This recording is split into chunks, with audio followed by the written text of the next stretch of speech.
사람들이 저를 못 알아보는 거예요. 저번에 그 대양동 사이트 올라갔는데 사람들이 저를 못 알아. 그 함유역이 그 항목인지를 못 알아보는 거죠. 안 물어보더라고요.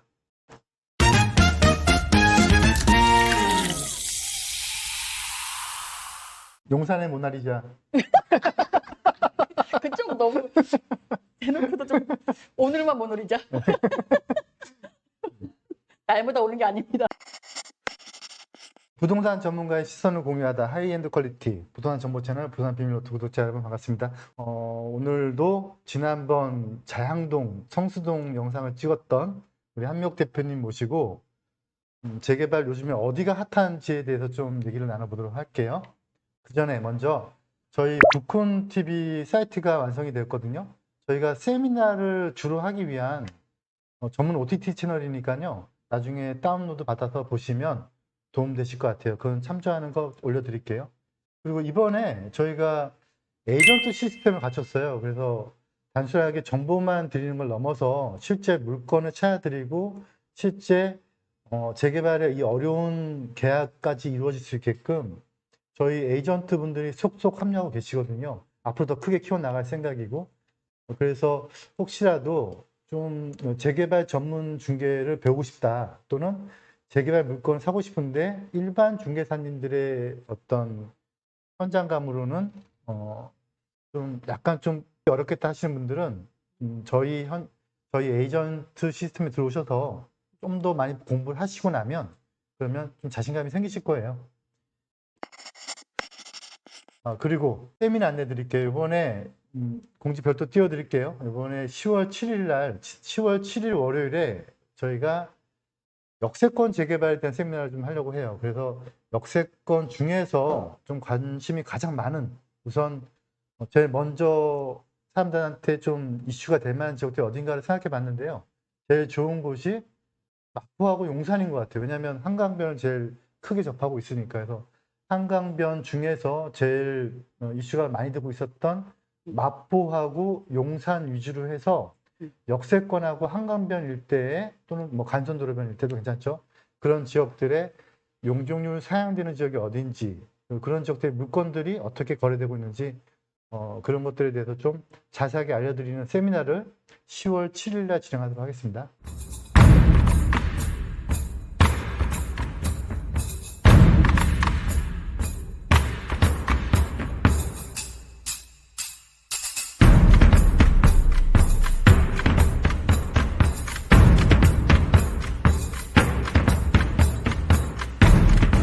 이제 본격적으로 한미옥 대표님 모시고 우선 인사 한번 해주시죠. 네, 안녕하십니까. 용산을 정복하러 온 한미옥입니다. 용산을 뭐 하러 왔다고요? 정복. 정복이요? 저 자양사동 이제 정복이 이제 끝났으니까 용산. 자양동 끝나고 지금 네. 또 어디 끝냈죠? 합정동도 이제 좀 합정동? 몸을 이제 양쪽을 담아야죠. 합정동 괜찮고 자양동은 이제 많이 거기 알려진 지역이고요. 지난번 그렇죠. 영상 보니까 조회수가 꽤 많이 나오더라고요. 네. 오늘은 그러면 어느 지역을 좀 얘기를 할까요? 오늘은 제가 굉장히 좋아하는 이제 한강변과 네. 또 이제 우리가 쉽게 들어갈 수 없는 용산. 용산. 그리고 사업성. 지금은 재개발적은 좀 무조건 사업성이거든요. 사업성 안 나오는 곳에는 좀 위험할 수 있습니다. 사업성이 높은 이제 역세권 재개발 쪽을 지금 얘기하러 왔습니다. 오늘 말씀드릴 지역들은 네. 사업성이 좋은 지역들. 그렇죠. 그런데 사업성이 좋은 지역들은 네. 누구나가 다 알고 있듯이 그렇죠. 이미 가격이 다 올라 있잖아요. 그렇죠. 근데 지금 소개해 주시는 지역들은 나름대로 초초기, 어떻게 보면 틈새 시장이라고 표현하기 너무 아깝고요. 어쨌든 우리가 누구나 가고 싶었던, 돈이 많으면 우리 무조건 강남을 가야 되고, 이제 강남급이지만 돈이 좀 적어도 올 수 있는 곳을 찾아서 가는 거죠. 이제 보통 이제 정비 기본 계획이 수립됐거나 또는 구역 지정이 됐거나 조합설인가 났던 지역들을 네. 우리는 이제 재개발 정비 구역 지정된 곳 이렇게 부르는데 맞습니다. 구역장이 되는 그거보다도 앞선 지역들을 네. 지금 말씀하시기는 이제 초초기 지역이라고 말씀하신 거잖아요. 네. 근데 그러면 반대로 네. 그런 지역들은 또 위험성도 있지 않을까요? 그래서 미리미리 공부하고 검토하셔야 되는 거죠. 특히나 이제 본인도 검토를 하고 전문가한테 좀 찾아가서 여러 가지 자문도 듣고 여러 가지 어쨌든 그런 공부를 통해서 가능할 것 같고요. 음, 오늘 얘기한 지역들을 저한테 지금 초초기 지역이라고 말씀하셨는데, 그럼 이제 얼핏 듣기로는 네, 재개발은 좀 위험하다 이렇게 네, 생각할 수도 있고, 네, 그다음에 우리가 이제 보통 재개발 지역 이러면은 뭐 조합설 민가가 낮거나 뭐 네, 구역 지정이 됐거나 뭐 기본 계획이 있거나 이제 이런 지역인데, 네. 사실 그런 지역 가격이 다 벌써 많이 올랐잖아요. 그렇죠. 많이 네. 올랐죠. 이제 마음 같아서는 이제 그런 지역을 이렇게 마음 놓고 사고 네, 싶지만, 맞습니다. 네. 근데 그게 안 되면은 말씀하신 그런 초기 지역 또는 초초기 지역을 들어가야 되는데, 네, 그런 지역은 또 반대로 생각하면 일반인들이 보기에 네, 위험하잖아요. 그렇죠. 그러면 어떤 거를 좀 주안점을 가지고 거기가 위험한지 아닌지를 판단을 해야 될까요? 요즘 다 그 건축비 관련해서 다 사업성이 제일 중요한 것 같아요. 그다음 생각할 분이 이제 동의율. 다 재개발에 동의를 하는지, 뭐, 디테일하게 설명할 부분이 많지만, 그다음에 이제 지분 쪽에 너무 많이 돼서, 어, 디테일하게 설명해 주세요. 디테일하게. 그렇군요. 아니, 동의율도 뭐 보통 사람이 다 알고 있잖아요. 너무 큰 집은 많은 곳이라든지, 상권이 너무 발달된 곳이라든지, 네. 그런 곳은 동의를 받기가 좀 어렵게 되고, 그렇게 이제 동의율에 대해서 좀 공부를 따로따로 해야 되는 거고, 사업성에 대해서도 아까 말한 대부분 다 기본적으로 이제 우리가 받을 수 있는 용적률을 가지고 평가할 수 있겠죠. 음. 어, 요즘에 오늘 네. 어제인가 오늘 발표한 내용 보니까 서울시가 또 음, 뭐 재개발 지역의 용적률 높여주겠다 뭐 이제 이런 얘기를 또 오늘 네네. 발표했더라고요. 네, 그러면 두리뭉실하게 제가 보기엔. 네, 전반적인 추세는 뭐 그건 네, 너무 두리뭉실하지만, 네네. 이제 우리 같이 좀 현장에 대해서 많이 알고 좀 전문성 띄고 이랬던 사람들이 보기에는 두리뭉실하지만, 네, 그냥 추세로만 있는다면은 좋은 맞습니다. 징조잖아요. 네, 예. 맞습니다. 네, 근데 이제 그게 실제 사업성까지 접목시킬 거냐는 두 번째 문제 같고, 네, 그런데 어찌됐건 간에 용적률이 늘어나면 사업성은 좋아지는데, 네, 아무리 사업성이 좋아져도 내가 지금 한 달에 월세가 막 500, 1000만 원 나오고 막 2천만 원 나오는 사람들은 네, 뭐 사업성이 좋아지는 건 그거는 뭐 니들 얘기고, 네, 난 한 달에 2천만 원이 좋아 뭐 이런 지역이 은근히 또 역세권이 많잖아요. 네, 맞습니다. 네, 그러면 이제 그런 지역들은 동의가 안 나올 거고. 그렇죠. 힘들죠.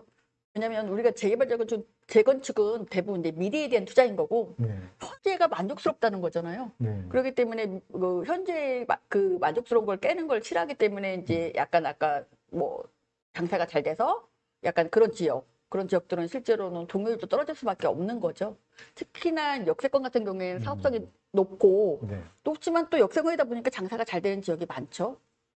이게 계속 딜레마가 있는 거죠. 그렇죠. 근데 지금 저한테 보여주신다는 지역이 네, 뭐 용산이고 역세권이고 한강변이고 막 이게 매력적인 단어들이 다 들어가 있는데, 네, 또 바꿔서 얘기하면 이제 그런 지역들은 월세가 잘 나오거나 또는 네, 동률이 그래서 안 나오거나, 그럴 수 네, 있죠. 네. 네, 그래서 사업성은 뭐 좋은다고 쳐도 네, 뭐 추세가 그렇고 하지만 그게 안 나오면 꽝. 근데 그렇죠. 이제 그것까지도 다 됐어요. 동률도 잘 나올 것 같고 네, 사업성도 좋아. 네, 그러면 또 여기 또 덤벼드는 사람들이 또 있잖아요. 네, 또 있죠. 네, 누가 있죠?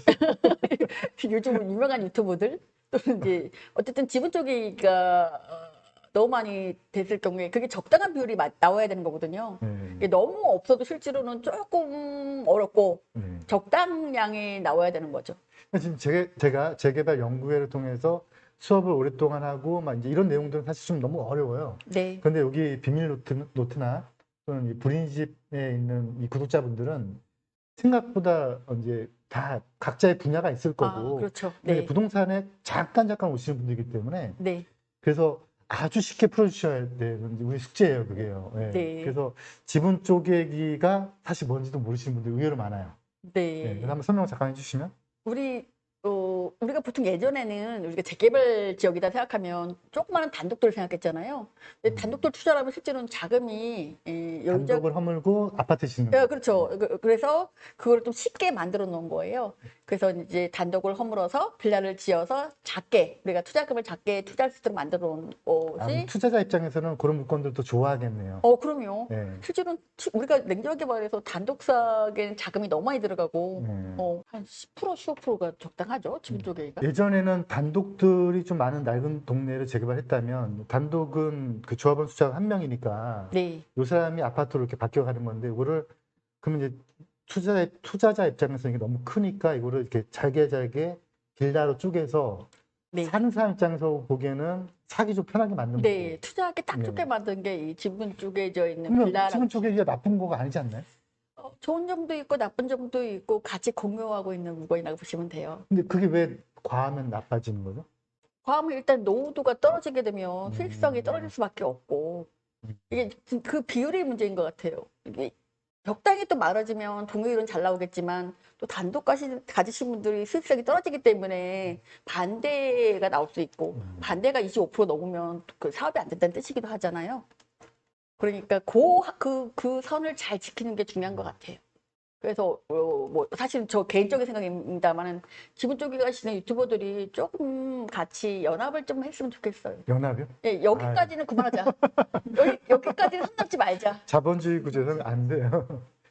정리를 한번 해보면 용산이든 역세권이든 한강변이든 다 사업성이 좋은 곳들은 이제 추진이 잘 되고 있는 곳들은 가격이 많이 올랐고 가격이 많이 오르지 않은 곳들을 가려고 하면은 초기 지역 또는 초초기 지역을 가야 되는데 그런 지역을 검토할 때는 네, 지금 서울시의 추세는 용적률을 많이 주는 추세니까 네, 그런 걸 통해서 사업성을 좀 먼저 검토를 하고 네, 그 다음에 사업성이 좋아도 네. 그 안에 토지동 소유자가 동의하지 않으면 네, 또 의미가 없으니 네, 뭐 장사가 잘 되는데 뭐 임대료가 많이 나오는데 이제 이런 데는 빼서 네, 동의자 숫자가 많은 곳. 네, 그런데 그렇게 해서 가봤더니 또 막 신축이 너무 많이 늘어나서 네, 이제 노후도가 깨지거나 이제 이런 네. 데는 빼야 된다는 말씀이신 네, 거잖아요. 네, 그러면은 이제 오늘 말씀해 주실 지역은 거기에 다 해당되는 지역을 말씀해 주시는 거겠죠? 네, 네. 예.